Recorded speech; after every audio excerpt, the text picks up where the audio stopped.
오늘 우리에게 주신 하나님의 말씀은 구약성경 잠언 3장 5절부터 7절까지의 말씀입니다.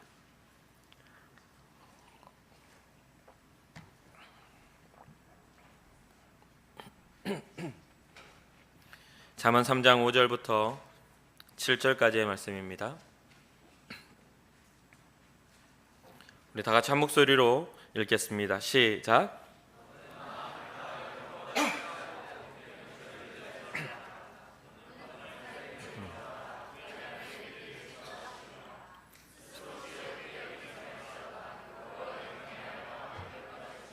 아멘. 아멘.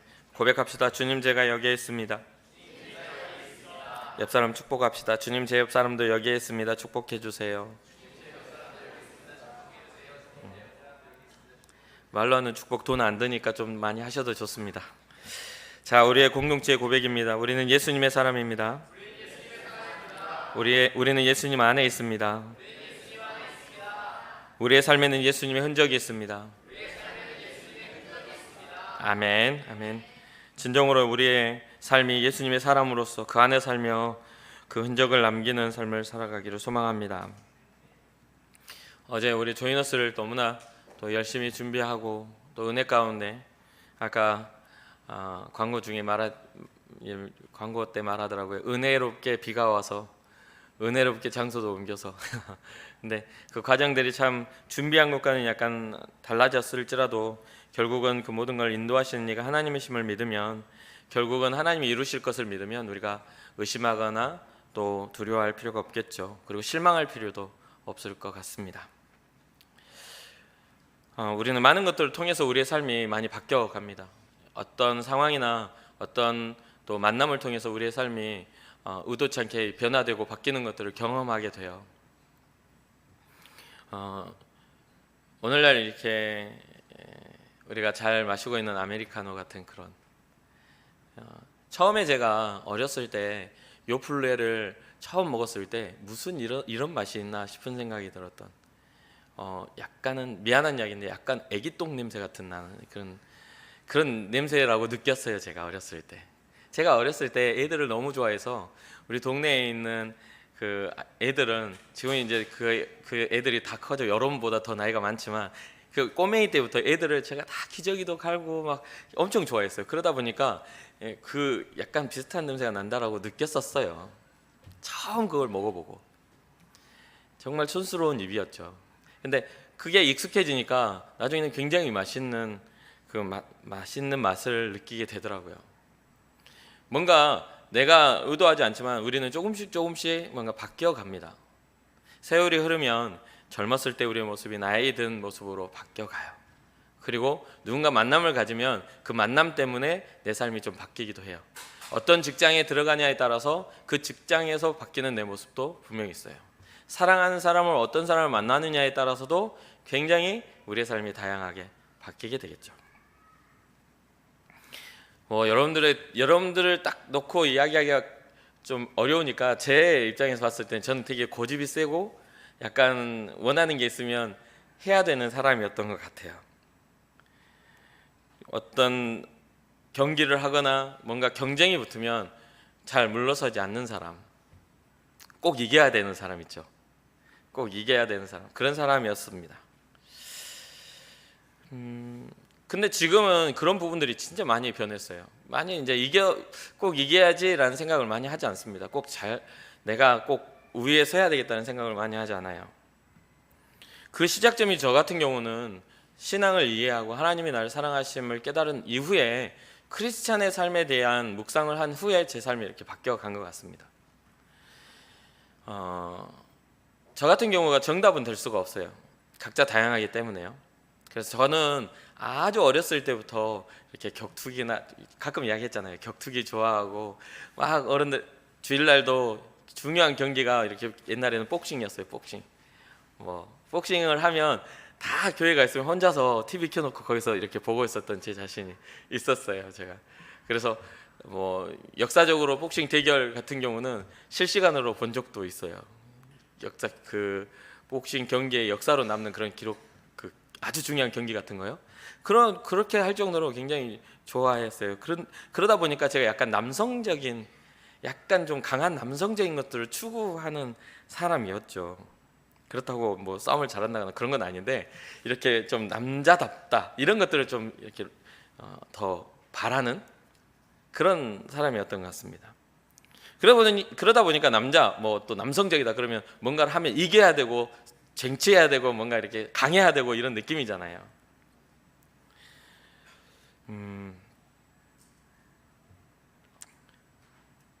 그러다 보니까 이제 어른이 돼서도 지금도 제가 약간의 욕구가 하나가 있어요. 가끔 이렇게 교회 이렇게 출근하지 않고 좀 쉬는 날이 되면 이 수염을 잘 안 깎으려고 들거든요, 제가.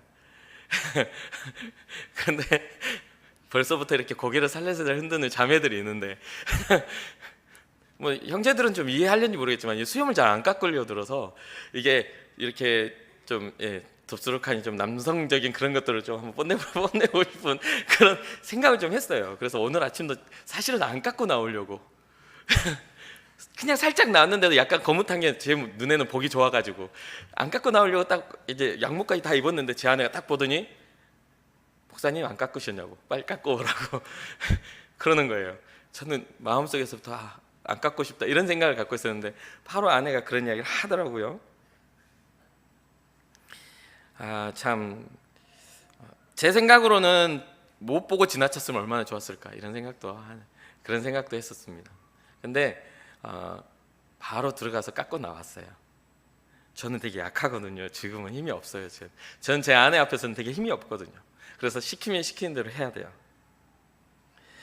혹시 중에 이렇게 이야기하니까 여러분 중에 무슨 남자가 저렇게 줏대가 없어 라고 생각하거나 뭐 이렇게 자기는 강한 걸 추구한다면서 뭘 저게 이렇게 생각할 수도 있겠지만 제가 예수 그리스도를 만나고 진정으로 주님의 사랑을 깨달은 후에 진짜 강함과 약함의 그 기준이 달라졌기 때문에 기준점이 달라졌기 때문에 저는 제가 아내 이야기를 듣고 수염을 깎고 나오는 제 욕구 제가 원하는 걸 하지 않고 수염을 깎고 나오는 이게 약해졌다고 생각하지 않아요.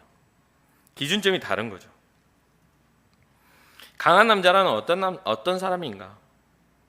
이긴다라는 것은요, 약간은 뭐가 먼저 되게 되냐면 이기적인 마음이 먼저 앞서야만 이길 수가 있어요.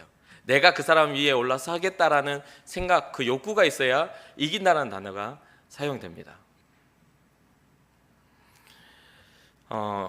그래서 제가 살면서 느낀 게 뭐냐면 사랑하려면 용기가 필요해요. 용기가. 뭔가 무엇에 대한 용기냐면 내 모든 자존감과 자존심을 내려놓을 용기가 필요하다는 거죠. 전에 한번 제가 설교 가운데 한 이야기가 있죠. 우리 주님의 사랑에 대해서 설명을 하면서 그런 이야기를 했어요. 하늘 보좌를 버리시고 이 땅에 오신 주님의 그 사랑, 자기의 위치와 자기의 권위와 자기의 명예와 자기의 이름의 능력까지도 다 포기하고 인간의 모습으로 이 땅에 내려오셔서 우리를 살리시고자 했던 하나님의 그 사랑, 엄청난 용기가 필요한 것이죠. 그리고 그 용기가 열매를 맺어 십자가가 되었을 때 우리에게 생명이 되는 그 변화가 일어난 거죠. 그렇죠? 그렇다고 해서 아내를 사랑하니까 다 들어주느냐? 그렇지는 않아요. 목사이기 때문에 어떤 이야기를 했을 때 하나님의 말씀과 하나님 신앙자다운 양심에 어긋난 일을 만약에 하게 한다면 저는 과감하게 그건 아니라고 말할 수는 있겠죠. 그렇게 말을 하고 거절을 하겠죠. 그런데 그런 어떤 본질적인 부분이 아니라 들어줘도 아무렇지도 않은, 또 들어줌으로써 더 나아진 것들에 대해서는 고집 피우지 않는 것, 그런 부분들을 말하고 싶은 겁니다. 그래서 진짜 강한 사람은요, 자기에게 주어진 모든 것들을 책임지고 지켜낼 수 있는 사람이 저는 강하다고 생각해요. 어떤 이론적인 게 아니잖아요. 그죠? 자녀가 물에 빠졌는데 힘은 세. 근데 물에 뛰어들지 않아. 그건 강한 남자가 아니에요. 비겁한 남자인 거예요. 무슨 말인지 알죠? 이해되나요? 그런데 힘도 약해. 몸도 수영도 제대로 못하는 것 같아. 그런데도 불구하고 자기의 자녀를 살리기 위해서 물에 뛰어드는 그 사람은 강한 사람인 거예요. 잘못된 기준이나 잘못된 생각을 가지고 뭔가 그런 부분들에 있어서 그 고집을 피우는 것은 절대 강한 남자가 아니라 이기적인 남자, 볼품 사나운 남자밖에 안 되는 거예요. 여자도 마찬가지고요. 사랑하는 청년 여러분, 우리가 기독교 안에서 얻을 수 있는 것들이 무엇이 있습니까? 여러분들이 이 자리에 나와서 하나님을 믿음으로 여러분들의 삶의 변화를 이룰 수 있는 것들이 무엇이 있어요? 첫 번째는 구원이죠. 하나님을 믿으면 우리는 구원을 받을 수가 있어요. 근데 그 구원을 받은 증거들이 나타나지 않는다라면 과연 그것을 구원이라고 말할 수 있느냐라는 그 질문이 필요합니다. 기독교는요, 하나님에 대한 이야기를 기독교가 시작되는 시작점은 하나님에 대한 이야기로부터 시작이 돼요. 하나님이 이 땅을 창조하셨다. 6일 동안 창조하시고 마지막에 모든 창조를 사람에게 주시며 다스리며 번성하며 행복하라고 말씀을 하셨어요. 땅에 충만하라고 말씀하셨어요. 그런데 그런 하나님의 명령이 거역 하나님의 명령을 따라 살아가는 게 아니라 하나님이 하지 말라 한 것을 따라해 버림으로 말미암아 하나님과의 그 관계가 깨지게 된 거죠. 이게 바로 기독교의 시작입니다. 처음 우리를 만드셨을 때는 영화롭고 아름답게 우리를 만들어 놓으셨고, 우리로 하여금 벌거벗었음에도 불구하고 성경을 보면 부끄러워할 필요가 없는 존재로 만드셨어요. 어떤 욕망이나 어떤 부끄러움이나 어떤 그런 두려움이 없는 존재로 만들었는데, 하나님의 말씀을 거역한 순간 제일 먼저 느낀 게 부끄러움이었어요. 수치스러움. 하지 말라는 걸 딱 하는 순간 느꼈던 게 이제 더 이상 얼굴을 들어 주님을 볼 낯이 없어졌다. 창조주이신 하나님에 대한 그 관계가 깨어짐으로 말미암아 이 사람에게 영화로움들이 사라지고 육체가 되었다라고 성경은 기록해요. 육체는 한계가 있는 그 존재예요. 흙에서 왔으니 흙으로 돌아가야 할 존재로 사람이 격상되었던 사람이 격하가 되어버린 거죠. 하나님의 형상으로서 만들어졌던 사람이 하나님의 형상을 잃어버린 그런 상황이 된 것입니다. 그리고 그 안에 자리 잡은 것, 영화로움이 사라지니까, 그러니까 영화로움, 하나님 앞에 영광스러움, 거룩함, 하나님의 백성으로서 모습이 사라지니까 그 사라진 자리에 그 반대되는 개념들이 들어와 앉게 된 거예요. 그 반대되는 개념. 그래서 제가 항상 설교 중에 자주로 하는 이야기가, 행복이 사라진 자리에는 절대로 행복함이 사라지면 그 안에 불행이 찾아옵니다. 그렇죠? 내 마음에 행복함이 사라지면 그 자리를 공허하게 그냥 놔두지 않아요. 행복이 사라진 자리에는 분명하게 말하는데 불행이 찾아와요. 감사가 사라진 자리에는요 100% 찾아오는 게 뭡니까? 불평이나 미움이나 그런 것들이 찾아들죠. 사랑이 없어지면, 사랑이 사라진 그 자리에 뭐가 차지해요? 미움이 차지하죠. 분노가 차지하고 그 사람을 멸시하는 일들이 들어오게 돼 있어요. 하나님의 형상이 사라진 그 자리에 육체가 되고 욕망이 그 자리를 차지하며 하나님의 원하시는 뜻을 잃어버리니까 하나님이 원하지 않는 뜻을 따라 살게 되는 사람이 인류를 이루어가게 되었습니다.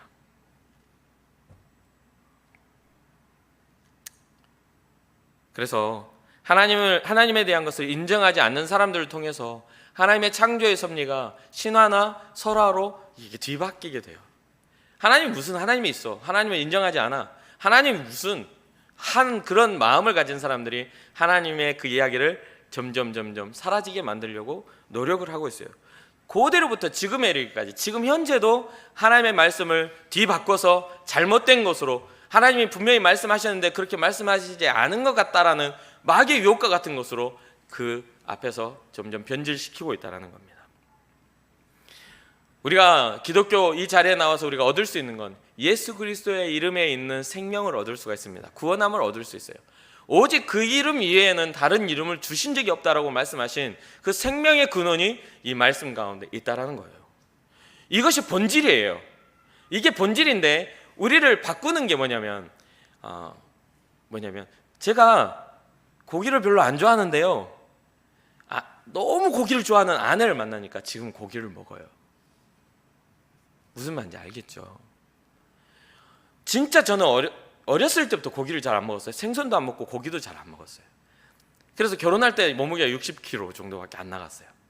그런데 저희 아내는 고기파야. 고기가 없으면 안 돼요. 그래서 얘 10년 동안 애를 이제 4명을 낳으니까, 또 얘가 크면 또 낳고 크면 낳으니까 10년 동안 애를 키우잖아요. 근데 임신했을 때 먹는 입덧을 해가지고 30분에 한 번씩 먹어야 돼. 고기를. 그러니까 그걸 보고 있다가 이상하게 나도 매식매식거리면서 아내가 임신했는데 내가 입덧을 하는 것처럼 막 음식을 먹었어요. 그래서 살이 띵 쳤어요. 제가 그 뒤로는 안 빠지더라고. 아무튼 좋아하지 않아. 같이 연애할 때도 나는 이만큼만 먹고 아내는 이만큼 먹었어.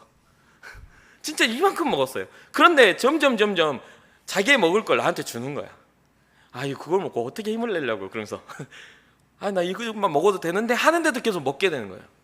그러니까 뭐가 되죠? 변화가 돼요. 바뀌게 되는 거죠. 상황이나 그런 것과 상관없이. 죄도 마찬가지예요. 우리가 살아가는 신앙도 마찬가지예요. 세상이 그렇게 말하면 그런 줄 알고 따라가는 거죠. 나도 모르는 사이에 영적 비만, 아니 영적 교만에 세상이 원하는 요구대로 우리의 시선이 맞춰질 수밖에 없다는 거예요. 왜요? 더 많은 시간을 그것과 보내기 때문에 그래요. 더 많은 시간. 우리가 주님과 더 많은 시간을 보내면 우리는 분명하게 주님의 거룩함을 따라 거룩한 삶을 살 수가 있을 거예요. 그런데 우리는 주님과 보내는 시간보다 세상과 함께하는 시간이 훨씬 많다 보니 거룩함이 아닌 불의함으로, 하나님 앞에 무너짐으로 점점 우리의 삶이 바뀌어가고 있음에도 불구하고 우리는 그걸 못 느끼고 점점 살아갈 수밖에 없다는 거죠.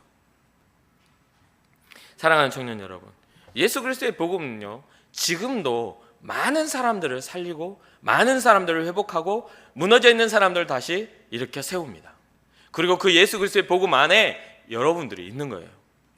오늘도 여러분들이 이 자리에 나와서 주의 말씀을 들을 때에 예수 그리스도의 복음의 능력이 여러분들의 삶을 다시 일으키고 살리는 그런 기적의 현장에 있음에도 불구하고 우리의 생각을 빼앗아가는 모든 그러한 생각의 유혹들, 특히나 많은 것들을 보다 보니까 스마트폰이나 어떤 매체로 인하여 우리 마음속에 자리 잡고 있는 그런 생각들, 그런 것들을 우리는 이미 주님 앞에 믿음으로 살아갈 수 없는 어떤 변질이 되어 있지는 않을까요? 특히나 주의 능력으로 되는 일들이 주의 능력으로 될 수 없다라고 여겨지게 만드는 세상의 모든 방법들과 세상의 모든 체제와 세상의 모든 어떤 승리, 성공의 요인들에 대해서도 우리는 익숙해져 있지 않습니까? 저는요, 어렸을 때부터 되게 이 사랑하고 사랑받는 것에 대한 고민을 많이 하고 살았어요. 왜냐하면 저는 사랑받지 못했다고 생각했기 때문에 어린 시절을 부모님과 같이 살지 못했던 그 기간 속에 저는 굉장히 외로움에 정말 지칠 정도로, 외로움에 마음이 병이 들 정도로 굉장히 그런 외로움을 가지고 있었던 것 같습니다. 지금은 전혀 그런 게 없지만요. 그러다 보니까 사랑받고 사랑하는 것에, 사랑하고 사랑받는 것에 대한 그런 고민들을 굉장히 많은 시간을 했어요.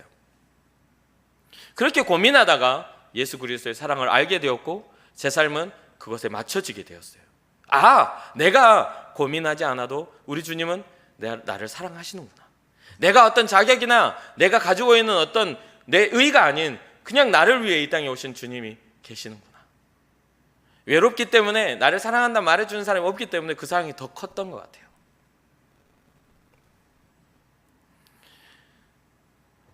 기독교는 하나님의 마음을 알아야 온전한 믿음을 가질 수 있는 그러한 신앙적 종교입니다. 예수님이 이 땅 가운데 오셔서 많은 고난을 당하셨다라고 하는 것들 우리 잘 알아요. 십자가를 지셨다. 근데 놀랍게도 예수님이 오시기 전 수백 년 전에 이사야를 통해서 그것을 묘사하고 있는 걸 보게 돼요. 이사야서 53장 3절부터 6절을 보면 여러분도 저도 잘 알고 있는 말씀이에요. 그가 찔림은 우리의 허물 때문이요 그가 상함은 우리의 죄악 때문이라. 그가 징계를 받음으로 우리는 평화를 누리고 그가 채찍에 맞음으로 우리는 나음을 받았도다. 우리는 다 양 같아서 그릇 행하여 각기 제 길로 갔거늘 여호와께서는 우리 모두의 죄악을 그에게 담당시키셨다.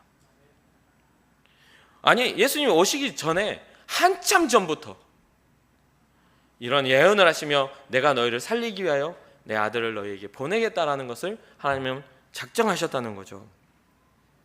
예수님께서 이 어떠한 일들을 당하셨는가, 이 어떠한 일을 당할 것인가에 대해서 이미 기록을 해놓은 거예요. 그가 찔릴 것이다, 상처받을 것이고 상할 것이다, 징계받은 것처럼, 누군가에게 잘못해서 징계받은 것처럼 수치스러움을 당할 것이다, 그리고 채찍에 맞을 것이다. 그 모든 일들이 예수님의 십자가를 통해 수백 년이 지난 후 십자가를 통해 이루어졌잖아요. 그런데 그 모든 그런 대가 지불을 해야 하는 이유가 뭐였냐라고 했더니 각기 제 길로 가는 우리의 악한 죄 때문에 그렇게 되었다. 각기 제 길로 갔다. 자기가 원하는 대로 그냥 가버렸다. 하나님의 뜻이 아닌 우리의 원하는 대로 가버렸다는 거예요. 이런 것들을 또 바울은 이렇게 표현합니다. 로마서 1장에 어떻게 표현하냐면 또한 그들이 마음에 하나님 두기를 싫어했다라고 표현합니다. 사랑하는 청년 여러분, 여러분들은 어떻습니까? 여러분들의 삶과 여러분들의 인생 속에 하나님이 개입하시는 게 좋으십니까? 하나님을 마음에 두는 것을 당연하게 여기고 자랑스럽게 여기고 계십니까? 하나님 마음에 두기를 싫어하니까 거기에 나타나는 죄악들을 이 바울은 나열을 하고 있어요. 모든 불의함, 추악, 탐욕, 악의가 가득하고 시기, 살인, 분쟁, 사기, 악독이 가득한 자요, 수근수근하는 자요, 비방하는 자요, 하나님께서 미워하시는 자요, 능욕하는 자요, 교만한 자요, 자랑하는 자요, 악을 도모하는 자요, 부모를 거역하는 자요, 우매한 자요, 배약하는, 여기는 배약은 신의가 없다, 약속을 어겼다라는 뜻이에요. 배약하는 자요, 무정한 자요, 무자비한 자라. 수많은 다양한 무너짐이 우리 가운데 생겨나게 됐다라는 거예요. 하나님을 인정하지 않고 하나님 마음에 두기 싫어하는 순간 우리가 죄악 가운데 우리가 원하는 대로 다 하게 되는 그런 사람으로 바뀌었다라는 거죠. 왜요? 하나님의 영화로움이 우리에게서 멀어지니까 그 자리를 차지하는 마귀의 일들이 우리 가운데 들어오게 된 거죠. 그런데 뭐냐면 하나님의 영화로움이 상실했음에도 불구하고 마귀의 일들로 육체가 되었음에도 불구하고 그것을 회복하려는 우리의 의지가 없으니까 하나님께서 끊임없이 우리에게 찾아오셔서 나와 함께 다시 살자라고 계속 말씀하고 계시는 것이 바로 성경이라는 겁니다. 수천 년 동안 이게 기록되어지는 1500년에서 1600년 동안 기록되어지는 40여 명의 기자들을 통해서 작가들을 통해서 하나님의 마음을 기록했던 수천 년 동안 나와 함께 다시 회복하여 살자라고 기록하고 있음에도 불구하고 매일을 살아가는 우리는 거기에 대한 관심을 두지 않았다는 거예요. 사랑하는 청년 여러분, 하나님이 원하시는 것은 심판이 아니에요. 우리를 책망하시려고 우리에게 너 잘못했어, 너는 야단 맞을 거야, 너는 심판받을 거야 라고 이 땅에 오신 게 아니에요. 우리를 구원하시기 위하여 이 땅에 오셨다는 것을 이해해야 합니다. 그리고 구원받기 위해서 우리는 하나님이 필요합니다. 우리를 구원하실 이는 오직 주님밖에 없다라는 거예요. 오직 주님의 이름밖에는 우리를 구원할 수가 없어요. 이스라엘 백성이 애굽이죠, 지금의 이집트, 이 이집트 땅에서 살다가 박해를 받고 아주 종처럼 굴림을 당하다가 이게 핍박을 받다가 모세라는 위대한 인도자를 통해서 이렇게 구원을 받잖아요. 그렇게 구원을 받고서 홍해를 가르고 신의 광야로 가서 시내산 앞에서 하나님 앞에 언약을 받아요. 언약을 하나님의 약속을 받죠. 이것을 시내산 언약이라고 이야기를 해요. 출애굽기 19장 5절에서 6절에 이렇게 나와요. 근데 여기에 대한 이 증거를 여러분 한번 곱씹어 보시기 바랍니다. 모든 세계가 다 내게 속하였나니 너희가 내 말을 잘 듣고 내 언약을 지키면 너희는 모든 민족 중에서 내 소유가 되겠고 너희가 내게 대하여 제사장 나라가 되며 거룩한 백성이 되리라. 너는 이 말을 이스라엘 자손에게 전할지니라. 모든 세계가 하나님의 것이니 하나님의 말씀을 듣고 하나님을 따라가면 우리의 삶이 하나님의 소유가 된다는 거죠. 하나님의 소유가 되었다는 것은 관계적 회복을 의미하고 우리가 상실했던 하나님의 영화로움을 다시 회복하는 것을 의미하는 겁니다. 사랑하는 청년 여러분, 하나님이 통치하시는 나라가 곧 임할 겁니다. 그 시기와 때는 우리는 알 수가 없어요. 하나님의 계획 가운데 있는 거죠. 이때다 저때다 그런 걸 들을 필요는 없어요. 그러나 분명하게 임하게 될 것입니다. 우리가 살아있는 동안에 임할지, 우리가 죽은 후 정말 심판의 자리에서 그 나라를 바라보게 될지 우리는 알 수가 없어요. 그러나 한 가지 분명한 건 지금 이 순간이 우리에게는 기회고 우리에게는 하나님 앞에 나아갈 은혜 받을 그 시간이라는 거예요. 이 시간이 지나면 이 다음의 시간을 우리가 자랑하지 못한다는 거예요. 생명을 자랑할 수가 없어요. 하나님이 우리를 부르시면 우리가 기회를 얻고 갈지 기회를 얻지 못하고 주님 앞에 서야 될지는 우리가 정할 일이 아니라는 거죠. 그런데 오늘날 우리가 살아가는 많은 사람들은 정말 영원히 살 것처럼 살잖아요. 지금의 쾌락과 지금의 생각, 지금의 삶이 영원할 것처럼 아주 그 쾌락 안에서 그 원하는 그것을 이루어가면서 살아간단 말이에요. 그러나 주께서 우리에게 허락하신 만큼밖에는 우리는 시간이 없어요.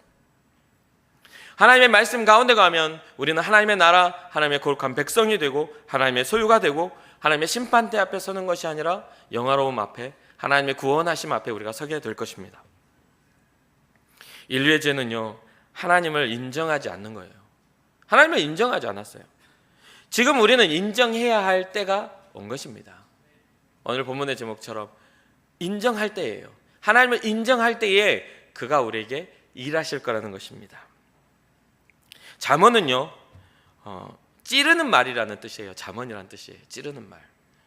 영어로는 격언이라는 뜻이죠. 격언, 금언, 뭔가 이렇게 교훈의 말, 이런 말이죠.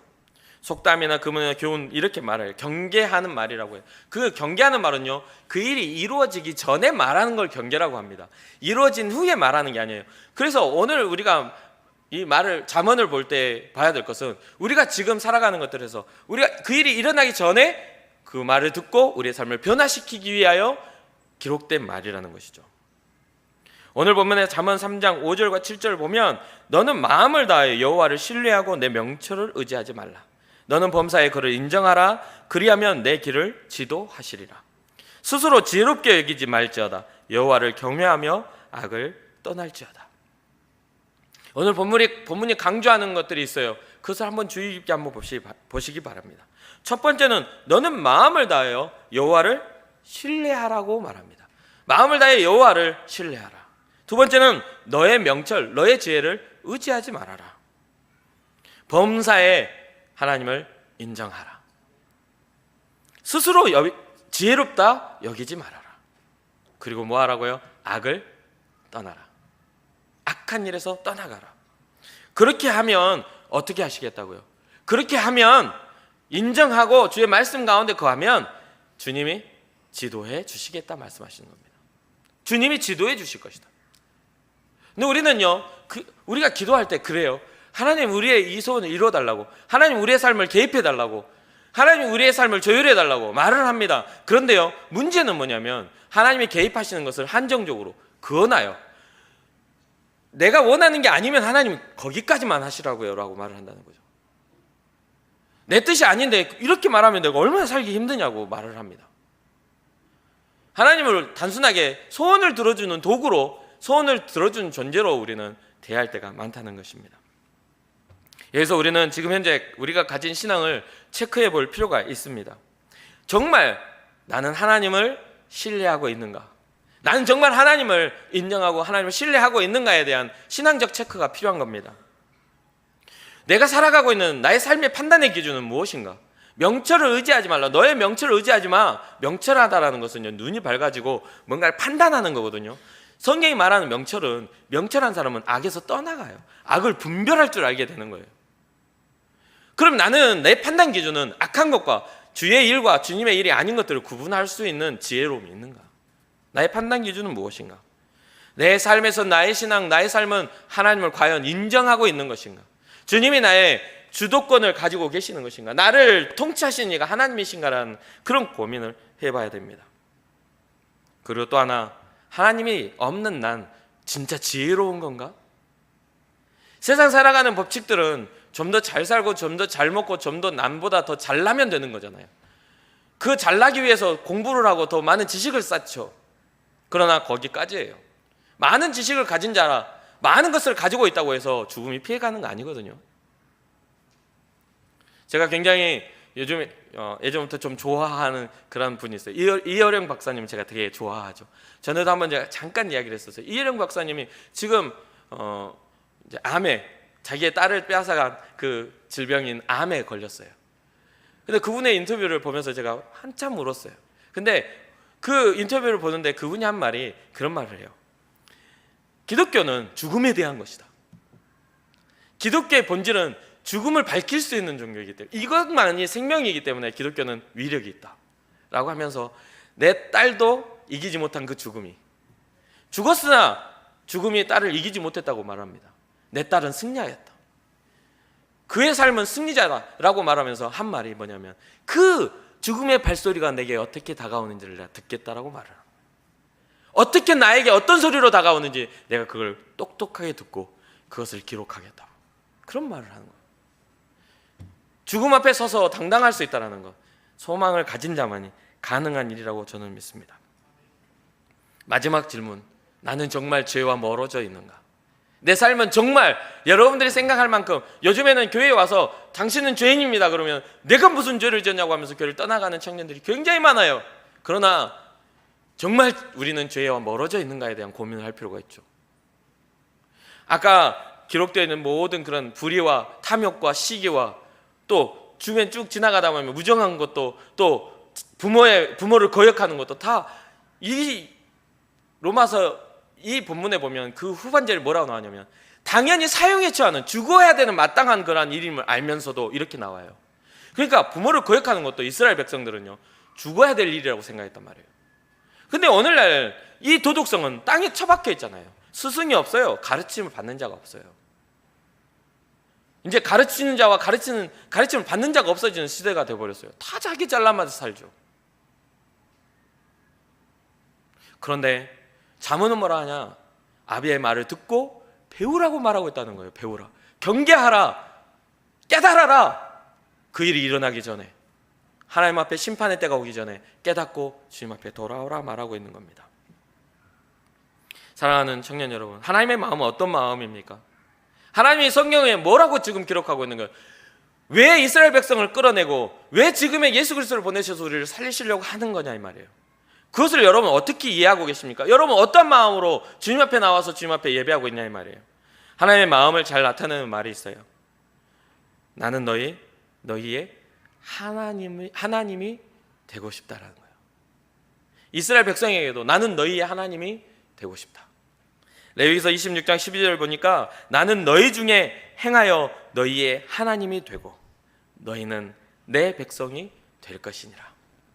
하나님의 소원은요, 하나님을 인정하지 않고 그 하나님의 말씀을 거역했던 아담의 그 죄가 계속 이어지고 있는 이 시대 가운데 하나님을 인정하고 하나님 앞에 하나님을 경외함으로 주님 앞에 나아가는 사람들을 찾고 계신다는 거예요. 끊임없이 나와 다시 한번 관계를 회복하자. 너를 영화롭게 만들었던 너의 그 영화로움을 다시 회복시켜 줄게. 나와 다시 한번 관계를 회복하자. 내 이야기를 듣고 내 말을 청종하고 나의 법대로 살아간다면 나는 너의 하나님이 되고 너는 나의 백성이 될 거야. 그럼 다시 한번 영원히 함께 살지 않겠냐라고 묻고 계신다는 것입니다. 사랑하는 청년 여러분, 말씀을 마무리를 맺겠습니다. 세계가 모든 하나님의 것이에요. 우리의 생명도 우리의 인생도 하나님의 것입니다. 우리가 어떠한 것을 많이 누린다 할지라도 끼케야 건강하게, 여러분 나이 때도 건강하게 40년 정도일까요? 건강하게 산다 할지라도 이 삶을 여러분들이 다스리고 정말 행복하게 사는 그 방법, 행복하게 산다고 했을 때도 40년 정도?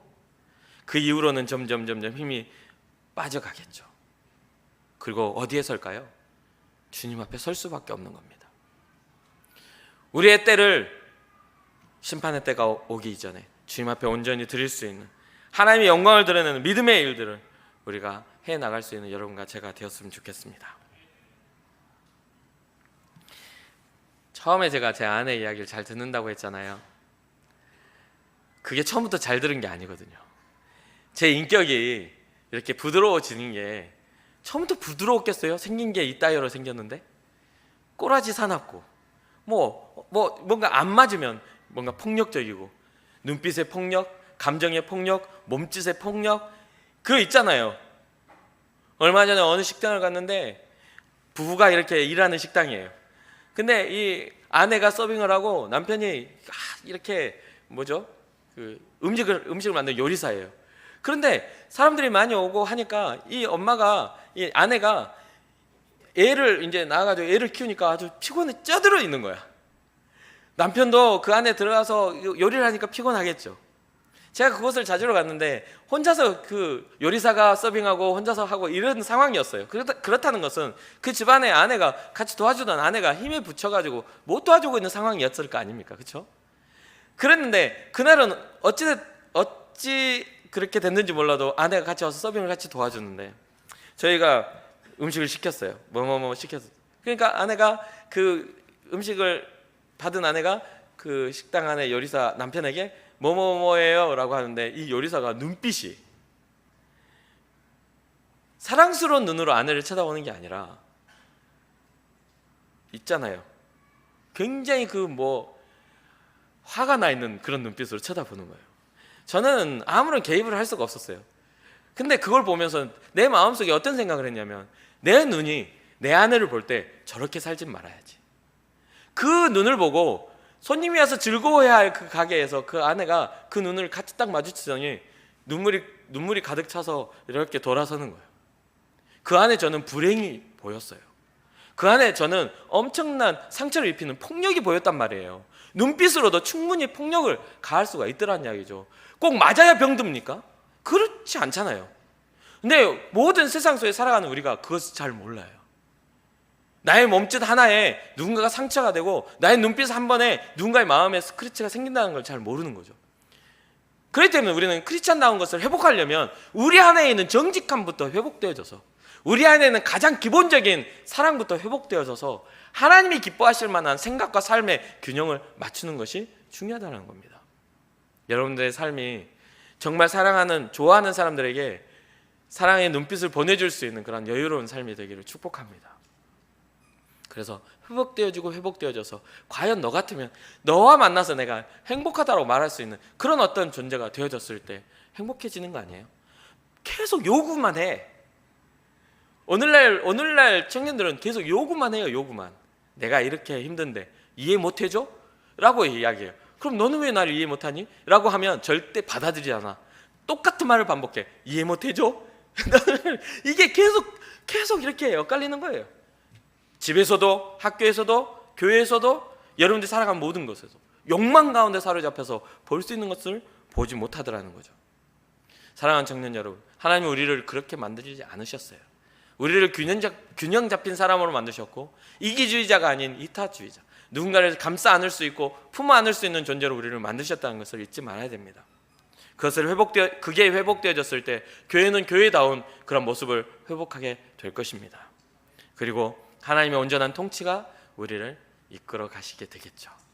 하나님이 우리를 이끌어 가시는 그런 일들을 향하여 우리가 믿음으로 크리스찬다움을 회복하며 살아갔으면 좋겠습니다. 그러면 어떻게 해야 되죠? 주님을 인정하는 것에서부터 시작하십시오. 그리고 내가 지혜로운 자라 생각하지 마시고 하나님의 지혜 앞에 엎드리시기 바랍니다. 내가 명철한 자라 생각하지 말고 옳고 그름의 그 기준을 하나님의 말씀 앞에 내려놓기를 주님의 이름으로 축원합니다.